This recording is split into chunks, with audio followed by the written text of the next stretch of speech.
Trending star Khesari Lal Yadav अपने ही writer Akhilesh Kashyap पर भड़क उठे। दोस्तों, हाल ही की बात है कि आदिशक्ति फिल्म्स यूट्यूब चैनल के मालिक मनोज मिश्रा के तिलक में पहुंचे थे अखिलेश कश्यप। लेकिन हालात तब बिगड़े जब अखिलेश कश्यप पावर स्टार पवन सिंह से बात करते नजर आए।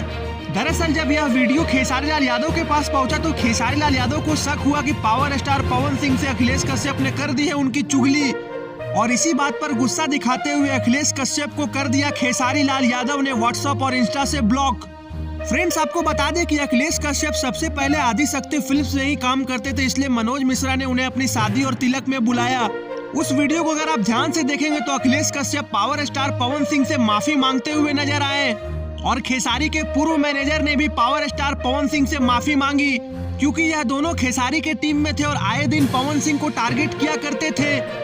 यह बात तो पूरी भोजपुरी इंडस्ट्री जानती है कि अखिलेश कश्यप खेसारी लाल यादव को बहुत ज्यादा मानते हैं और बहुत आदर सम्मान करते हैं। तो हम तो यही दुआ करेंगे कि यह दोनों का लफड़ा जल्दी से जल्दी सॉल्व हो और अखिलेश कश्यप पावर स्टार पवन सिंह के लिए भी एक से एक बढ़कर गीत लिखे और 100 मिलियन 200 मिलियन जैसा हिट का मार्क पार करें। तो फ्रेंड्स, आप भी कमेंट बॉक्स में बताएं कि खेसारी का बमकना सही था या गलत। अपनी राय जरूर दें और हमारे चैनल भोजपुरिया भास्कर को सब्सक्राइब करें। धन्यवाद दोस्तों।